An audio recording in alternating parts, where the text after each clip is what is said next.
go ahead and get started. I'm Edward Leonard. I'm one of the conference program directors, and I'll be moderating the session and trying to keep our speakers on time. And that is a challenge with the stopwatch sessions, but we do have 5 sets of speakers here today, and we'll go through each. We do ask that you hold questions to the end, and then we'll bring all the speakers up for a Q&A period. All right, I'll turn it over to our first speaker. All right, good morning, everyone. My name is Angela Morse. I'm the Assistant Director of Acquisitions for the University of Texas at Arlington. And I'm just going to give a very brief overview of how we handle accessibility and some of the issues we come across. Obviously, this is a topic I could probably talk an hour on, but let's get started. So there are several accessibility laws that we as libraries are bound by. The first being the Section 508 of the Rehabilitation Act that was passed in 1973 and then amended in 1998. And it requires agencies to provide individuals with disabilities equal access to electronic information and data comparable to people who do not have disabilities, unless there is some sort of undue burden to the agency. And this applies to any agency accepting federal funding, such as student loans or grants, which would be most, if not all, of our institutions. And there's also the Americans with Disabilities Act, which was passed in 1990, and that applies to all institutions. And then the DOJ 2024 ruling on web content and mobile applications accessibility, which is Title II of the ADA. So if you ever hear somebody referring to Title II, this is the law that they're speaking about, and this applies to all public institutions. Additionally, your institution may be bound by different state administrative codes, so some states may have even more strict laws than the DOJ Title II, as well as your local rules specific to your employer, which may, again, be even more strict. So always look into those and keep those in mind. If you ever hear somebody talking about WCAG or WCAG, I've heard different variations of how to say it. 2.1 level AA. This is the standard for state and local governments' web content and mobile apps. And some states are even requiring AAA, so it goes from single A, AA, AAA, into how strict the standard is for accessibility. And it applies to web content and apps that state or local government provides or makes available. There's exceptions for archived material and pre-existing content that meet certain criteria. If you go to the government's WCAG information site, it'll outline the exceptions for that content. And state and local governments have to comply by certain dates. If your institution has 50,000 or more people, so that's students, staff, everyone, that is going to be April 24th, 2026. If you're part of a system like UT Arlington, it doesn't go by our institution. They're actually calculating the entire system. So even though our student body is 41,000, UT system is in the hundreds of thousands. So we're that 2026 date. So keep that in mind. If you're 0 to fewer than 50,000 or a special government district like a public or school library or a community college, you have until April 2027. You might also hear the term VPAT thrown around. This is Voluntary Product Accessibility Template. All of your vendors should be able to provide this to you. I have had issues obtaining this from smaller vendors. Sometimes they don't even know what a VPAT is. They've never heard of it. There is free software available for them to download that will generate the VPAT for them. So you might have to do a little bit of hand holding in order to get this from smaller vendors. UTA has additionally created our own evaluation where we score A through F, just like a report card. A is great, F is failing. And several institutions have actually adopted the model that we use to provide more feedback to the vendors about why exactly they're failing in their VPAT score. And if you would like to talk to our accessibility team and maybe adopt it or put your own spin on it, you can email accessibility@uta.edu, and they would be more than happy to provide the guidelines that we use and talk to you about it. Common reasons electronic resources fail at VPAT is color contrast, and this is usually tied into their branding. A lot of institutions and companies, including my own, the colors just don't meet the saturation or color contrast. So UTA can't even use our orange and blue on our website because the orange doesn't meet the color contrast. A lot of times they don't have alt text for their images. Their site is incompatible with screen readers. It just doesn't have the proper coding built into it. And they might not have closed captioning on their videos. Some vendors are more open than others to fixing these accessibility issues. I recommend schedule meetings with their accessibility or user experience teams if they have one. I have found the larger vendors, some of them are more willing to work with us than others. They don't seem to realize what's going to happen in 2 years when they start losing contracts because the exceptions are going to stop and we just will not be able to purchase. The resistance is due to cost to fixing the issues, knowledge of what accessibility is and what the standards are and how to fix it. Again, their branding, their colors, they don't want to give up those colors they've had in their company in the last 100 years. And just the time to go back and fix the issues with their resources or their website. For accommodations, you should have an accommodation plan created for each resource and does not pass the accessibility check that you've given exceptions to. Staff should be available and trained on how to assist patrons with all of these resources. I would recommend working with your accessibility office on campus if you're an academic institution or your city if you're a public or school. And you should have equipment such as screen readers and headphones and other accessibility equipment available for your patrons. These are just more recommended reading for more information. That's my time.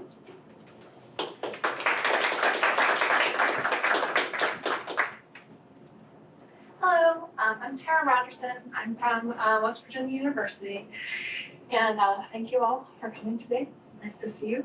I'm going to talk a little bit about something we've done at my school called Journal Club and how we've kind of used this to continue the DIEB conversation.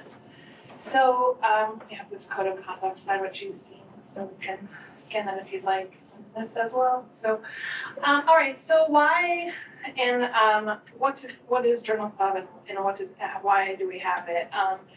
This is an initiative that we started at WVU libraries to create a space and to create space in a professional learning community for a continuing DEIB conversation. Oftentimes we get a lot of top-down strategic planning around DEIB, but this can often break down in smaller departments and on an everyday interpersonal level, right? We kind of forget some of these things, leaving many to feel like DEIB is administrative lip service.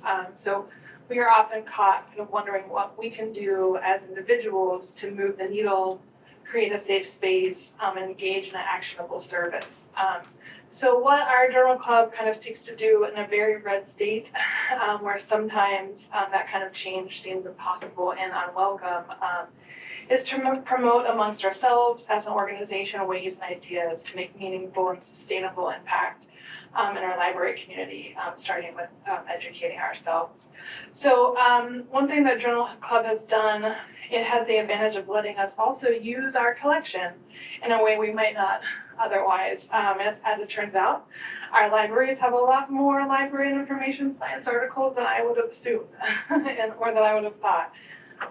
It also really has allowed us as librarians come together in a grassroots effort to grow an organizational culture that really reflects the work we do and the people we are, which for me has really imbued my work with a lot more purpose and certainly circumspection. So the way it works is we meet once a month, and anyone, faculty or staff, is invited to attend these meetings, and we discuss a scholarly work around issues and topics surrounding DEIB. The meetings are open, there are no requirements or permissions, it's a very fluid club.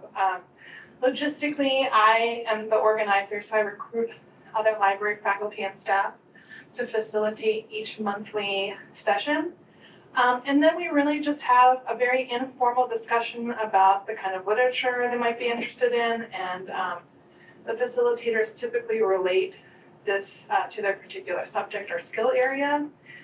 For example, we had archivists and metadata librarians talk about how the LOC classifications themselves are out of date and have lent themselves to kind of erasing the history of people of color, or at least impeding the full and robust cataloging of certain groups of people.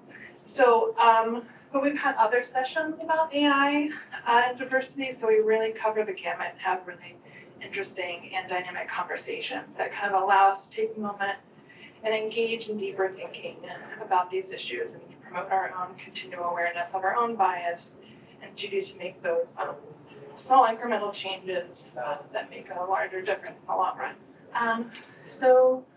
Well, real quick, I'm going to talk about some feedback that we've gotten from the facilitators who have actually kind of run these sessions. They really do most of the work. I just recruit people and tell them to do stuff and give them candy off afterwards to keep them to keep doing it. But it is really a moment to kind of, for librarians to take a breath, kind of chill out with their colleagues in like a casual learning space and run with any idea that they have. We've had classical music in the background, lots of jam boards, polls, fun activities, thought exercises. So it really has turned out to be a very engaging experience, I think, for all of us. I think the most prevalent feedback I get is that as a facilitator, it allows us to talk about subjects that although they are related to our jobs, are not topics that we would normally engage in with a range of colleagues that attend Journal Club, and are often topics that aren't the bread and butter of the work we do. Journal Club has been a fun way to learn about different processes in the library, but also explore on a scholarly level how historical treatment of people of color has influenced so much of the way we do things in the workplace. So these have been really valuable conversations for us. So I just have a list of articles here that we've discussed. If you want to take a look at them, they range back all the way to 2018. And so some of them may or may not be relevant right now, but we've been doing this for quite some time. And so they're there. Many of them. Some are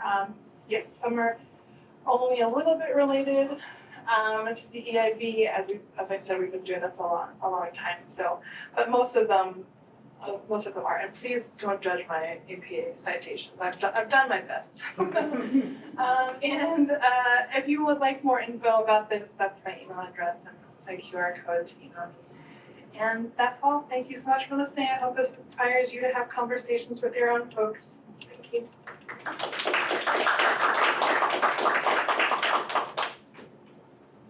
Hi, I'm Carol Kramer. I'm from Wake Forest University, and I'd like to talk about accessibility and DEI work in libraries, a Realpolitik approach. Realpolitik, otherwise called political realism, but I'm the German liaison at my library, so I'll say Realpolitik. It has multiple definitions and is taken multiple ways, but this is the one that I intend for this presentation, which is views or policies which pay more respect to what is achievable in practice than what might be ideal. First marked in the work of Machiavelli. For years, I have been wanting to do a presentation on Machiavellian methods in librarianship, and this is it. My immediate inspiration for this was a few months ago at ERNL, a presentation by two librarians from the University of Tennessee, and it was very similar to what we have just heard from Arlington, which is one conclusion you can draw. If one library gets an e-resource vendor to improve accessibility, then all customers of that product win. Now, that's awesome. The conclusion they want us to draw is that maybe we should work on accessibility some, and you work on some, and you work on some. The Machiavellian blah conclusion is we can just sit back and let Tennessee do all the work, and we will benefit. But, my, better angel prevails, and I think about what is it that Wake Forest can do to help. And before I go forward, I'll give a few relevant facts about Wake Forest, which comes down to this. We are private. We are not under control of a religious body. We are very selective, and we are well-to-do.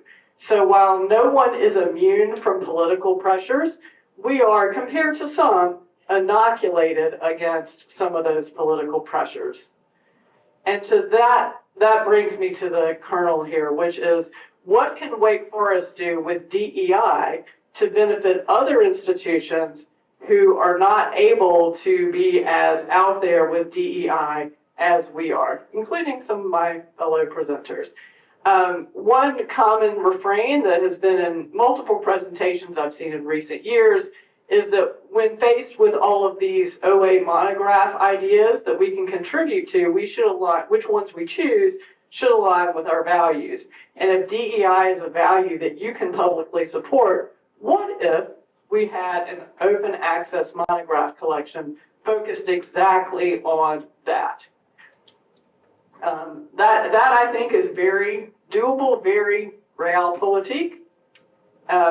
Maybe a little bit further out there, what about a banned books open access collection? That one I'm thinking might not be as realistic necessarily, just because of the way, the kinds of books that are being banned and the way the market for, say, children's books works. That one might not be as workable, but definitely the first one with, say, a CRT collection or similar would probably work very, very well. Meanwhile, y'all who are affected most strongly by these anti-DEI legislation, either things that are literally prohibiting you from participating in such a collection, or where the chilling effect of the legislation, even if it's not strictly banned, makes you not want to go there, you can double down on accessibility. As has already been discussed, it's a federal law, the timing of it, 1990, associated with a Republican administration, broad bipartisan support. In general, it's an apolitical topic, which makes me want to make one last point. I would implore all of you to please, please, please stop calling it DEIA. I know where that's coming from, and I know that your heart's in the right place when you do that. However, yoking accessibility to DEI might end up having some effects that you do not want. If it becomes the woke thing to be accessible, then there will be some politician out there that's saying we should ban accessibility because they're anti-woke. This illustration on my slide, I made it with Adobe Firefly, trying to have the idea of someone deliberately erecting barriers across sidewalks because now we're against accessibility. So this image is fictional, but let's not make this become a reality. And with that, I'll have a few citations and I'm done.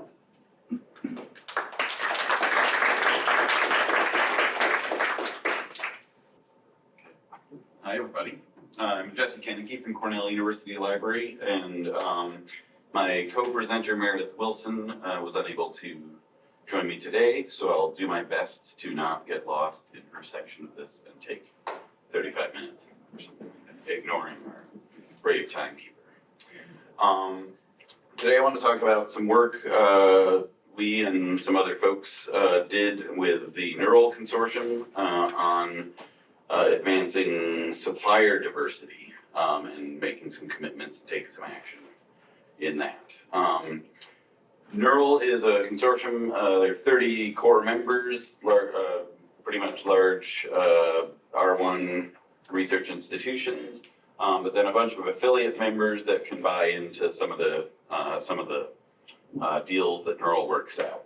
It's mostly a buying club, like we're working together to get our journal big deals in place and working with a bunch of publishers and information providers around the world to do good work. We have these 5 core values. There's a lot more description of those at the other end of that URL. Transparency, sustainability, and equity, and reproducibility and flexibility. These are things that we've built out what we call our preferred deal elements on, which are, in addition to sort of pricing and like being able to understand that in a transparent way, and sustainability around pricing, like can we continue to pay whatever these costs are that are logged into this. We look at a whole lot of other things. How is open access factored into a particular deal? And then equity is, for example, when we look at open access, is this publisher providing ways for the Global South or other areas that may not be R1 US institutions to get their research out there and made available. So we look at a lot of different facets. Sometimes bringing these other ideas to the table helps us get a deal that sort of feels a lot better, even if maybe the pricing just keeps being that 3% increase forever and ever. If we can get some other pieces of the puzzle built, we really like that. And so looking at supplier diversity is an interesting question. So when we talk about supplier diversity, we're talking about it from the angle of how do we as a purchaser essentially interact with federally recognized suppliers out there. So, or with suppliers that meet certain requirements of federally recognized minority, women, veterans, small, LGBTQ, and other and businesses that essentially are heavily represented by these communities. And in some of our cases, say local, like Cornell University does try to work with some local suppliers for things to try to help the economy of our local area as much as we can. So with supplier diversity though in NERL, we're talking about multinational corporations for the most part that we're dealing with. Elsevier, Wiley, like large publishers, international organizations that probably are not owned all or 51% by minorities or women or veterans, or they're certainly not small businesses. So we know that that's sort of a difficult thing to try to cope with, is like finding ways to work with more of those, with organizations that meet these descriptions. So what can we do? So we worked with our 30-member institutions websites, really trying to dig up what our institutions think, mostly from our procurement angle, like what are our philosophies on working with diverse suppliers. Consulted with a procurement officer from Boston University who really helped us kind of understand this conceptually, like what do our universities want to be able to do? How can libraries align with that as well as we can? And then we interviewed a few other folks from some other consortia about what they're trying to do, or in many cases they aren't doing much, but there's some sort of tangential things that we were able to learn from each other. And what we ended up with was expanding on some of our preferred deal elements. So having just a few statements that help us improve, help our vendors improve on their sort of diversity profile. And we developed a rubric, and there's these, we got 5 dimensions to that rubric in areas where we, through dialogue, research, and working with our vendors, can try to almost rate these vendors on their diversity as a supplier. So it can be in licensing. In the license, do they talk about diversity? Do they make a commitment to have their organization be as a diverse organization as possible? Down to, do they not use this? Do they even have statements anti that, for example? So on that rating of 1 to 5, where do they fall there? EDI initiatives and partnerships. So are they out there in the world making a difference through partnerships with other organizations? What's the content they're working with? Where are the people from? Like what sorts of communities are they trying to get their content from? That can be a really big difference in how we might weight an organization in these ways. So, and then can they also sort of back this up with some data? So we haven't done much yet with actually doing some of these discussions. Like we just worked through this just this last year, and but now we're about to start sort of introducing this conceptually in some of our negotiations and discussions with our vendors. We had a great team that worked together. Kathy Zeljic is right in the back there. Thank you. Look forward to seeing if we got any questions later. Thank you.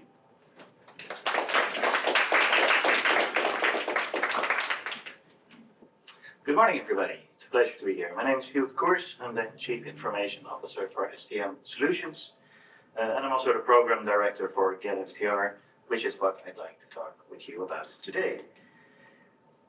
So GetFTR started about 5 years ago when a group of publishers came together around a common mission to make it easier for researchers to access the content that they are entitled to, either because the content is open access, free, or because their institution subscribes to that work. The way that they did it is twofold. First, adding indicators that signpost access. And secondly, smart links, which provide the researcher with sort of an express way to the content, and ideally in the right context. That means one-click access to the PDF.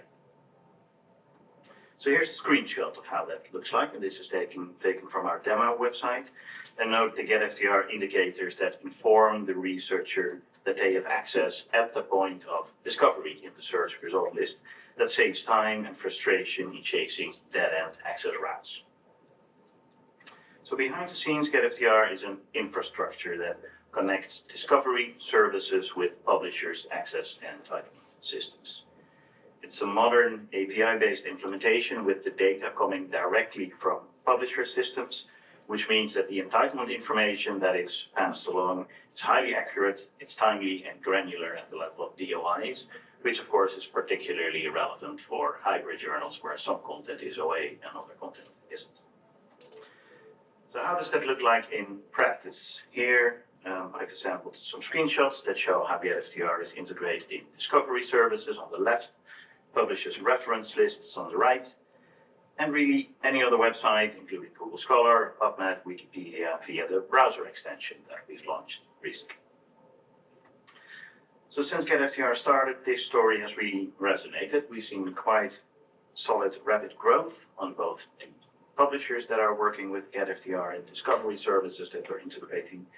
And today, GetFTR covers about 65% of all new journal publications and handles more than 130 million entitlement requests a week. With that, setting the scene, I'd like to hand over to Michelle, who will tell about her experiences and also talk about the new feature that we're particularly excited about.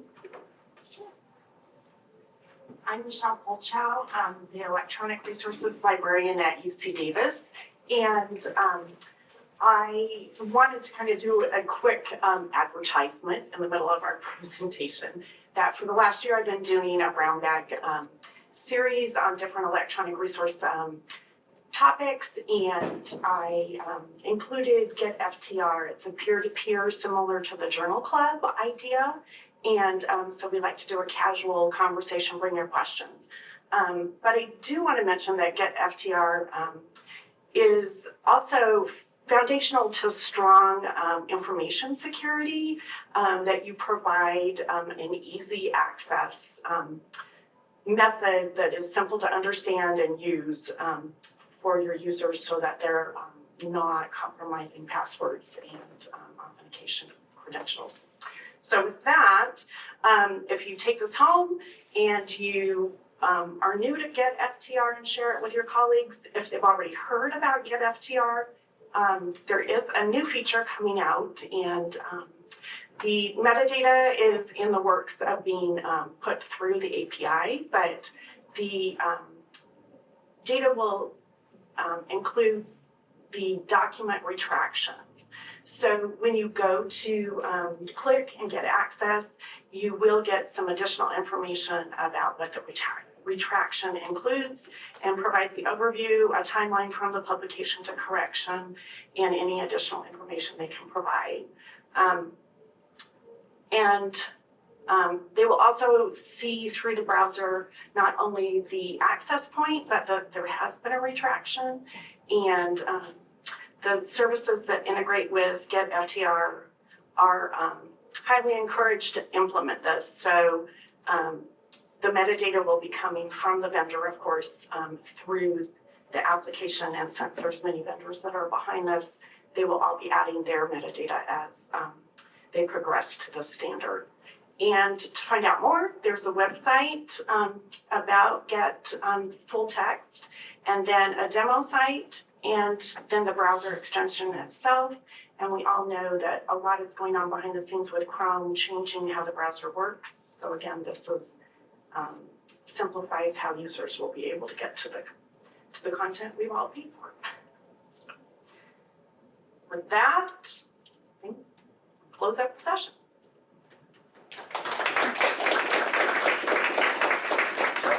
So we do have a few minutes, if I can ask our speakers to kind of make their way up to the front and, okay, well, I guess you're, oh, wait, sorry.